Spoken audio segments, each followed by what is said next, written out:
بسم الله الرحمن الرحيم سبحانك لا علم لنا إلا ما علمتنا إنك أنت العليم الحكيم شهر رمضان الذي أنزل فيه القرآن هدى للناس وبينات من الهدى والفرقان فمن شهد منكم الشهر فليصم ومن كان مريضا أو على سفر فعدة من أيام أخر. سورة بقرة شروع مخکې آیتونو کې الله رب العزت د روژې د فرضیت حکم او بیان کړی او بیا ورپسې دا خبره ذکر کړې وه چې ایام معدودات فمن کان منکم مریضا او علی سفر که د چا عذر راغلل څوک بیمار شو یا سفر کې شو نو هغو دپاره څه طریقه وي نو هغه یې مخکې دا مسله بیان کړه او د نن آیات کې شهر رمضان الذي انزل فيه القرآن هدى للناس وبينات من الهدى مسله د روژې ذکر کوي چې د روژې کوم مقصد او فضیلت څه شی دی نو اصل کې د روژې معنا دی خپله معنا دی رژول ختمول نو رمضان ته رمضان ځکه ویلی شي چې دغه د کوم انسانانو خطاګانې وي نو ځکه دوی صدق او ثواب په نیت سره رمضان روژې ونیسي نو الله رب العزت د دوی هغه ګناهونه چې لري ژوي او ختموي ورنه او بل دا چې شهر رمضان الذي انزل فيه القرآن احمد کې امام احمد صاحب رحمه الله او همدارنګه سراج منیر کې د یو حدیث راغستی دی جناب نبی کریم صلی الله علیه وسلم نه وی دغه څلورم آسماني کتابونه دغه ټول په رمضان کې نازل شوي دي یو د هغه نه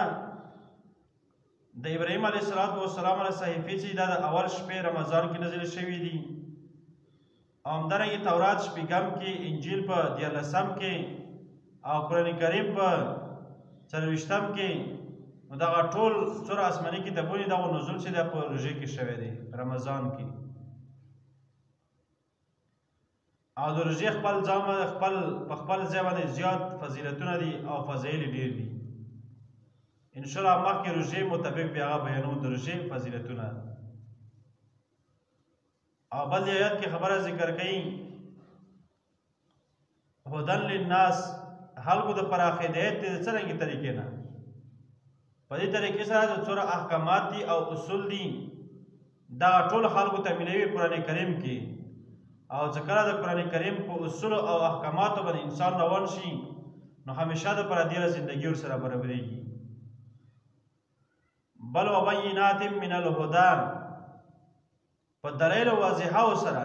څه حلال او حرام د خلکو ته ظاهر کړي دي او بیان کړي دي چې کوم حلال دي او کوم حرام دي او بل فرقان دا قرآن کریم د فرقان ځکه ویلي شوي دي چې دا د حق او د باطل منځ کې فرق کوي او همدارنګه د شبهاتو او د تیارو نه راویستنه کوي رڼا ته قرآن کریم کې د تیارې چې د جمع ذکر دی ډېرې تیارې ذکر دي او رڼا سره صرف یک یوه ذکر دی نو دې د وجې نه چې همدارنګه د کومه تیارې دي دا د هر شي د ګناهونو د ظلم د شرک او د کفر مختلفې تیارې دي او رڼا یک یوه رڼا دی د قرآن کریم کوم احکامات دي کوم اصول دي کوم سنت د نبی کریم صلی الله علیه وسلم دی کوم دین کوم شریعت د نبی کریم صلی الله علیه وسلم دی هغه یک یو دی نو صرف هغه یک یو رڼا ته خلک راوباسي او فرق کوي جدایي راوستل کوي په مین د حق او د باطل کې د شرک او د کفر وغیره تیارونه رڼا طرف ته کوم د نبی کریم صلی الله علیه وسلم علی کوم شریعت دی هغه طرف ته خلک راوباسي شهر رمضان الذي انزل فيه القرآن میاشت رمضان هغه دی انزل فيه القرآن چې نازل شوی دی په دې کې دا قرآن کریم هدن للناس هدایت دی دپاره د خلکو وبینات من الهدى او واضح احکام بیان کوي دا قرآن کریم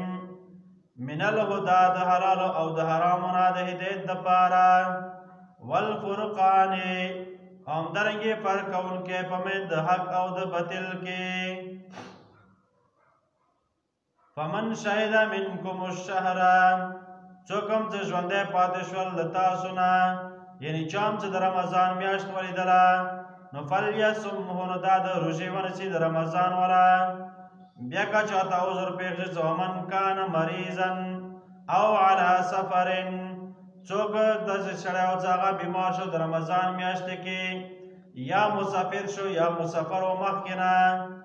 نو هغه دپاره بیا دا طریقه پکار وي چې فعدة من ایام اخر نو دوی د بیا شمارو کې د نورو ورځو کې دې دپاره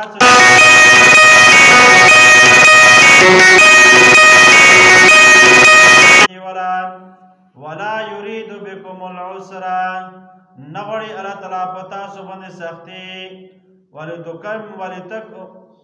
ولتكملوا العدة دې دپاره چې تاسو پوره کو دا شمار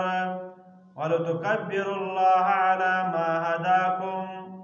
اولت بیان کو تاسو لوی د الله تعالی په هغې طریقې سره چې کومه طریقې تاسو ته ښیلې دي ولعلکم تشکرون دې دپاره چې تاسو شکر ادا کړئ د الله تعالی مخکې خبره ذکر شوه چې سړی بیمار شي یا سفر کې شي نو دا من ایام اخر ولې ذکر کړه چې نور ورځو کې دوی بیا روژې ونیسي دا کوزه آیات کې بیا علت دی چې ولتکملوا العدة تاسو دا شمار کوم د رمضان میاشتې کې 10 ورځې دي نور ورځې کې ونیسئ دې دپاره چې رمضان روژې کوم شمار دی کومې عادت لري هغه یې پوره شي مقدار یې پوره شي او بل دا یریدکم الله بکم اليسر ولا یرید بکم العسر د دې ولا علت دا ذکر کیږي چې ولتکبروا الله على ما هداکم الله تعالی تاسو باندې کسه چې سفر کې وي یا بیمار شو چې عذر ورته نو روژې ته معاف دي بل ټیم بیا قضا راوړه دې دپاره چې تاسو د الله تعالی لویي بیان کو او د الله تعالی تاسو دپاره سختي نه غواړي تاسو دپاره نرمي وغوښتي دین کې ټول خیر او برکت دی او دین ټول آسان دی الله تعالی موږ ته صبر او عمل کولو توفیق نصیب ربنا لا تزغ قلوبنا بعد إذ هديتنا وهب لنا من لدنك رحمة إنك أنت الوهاب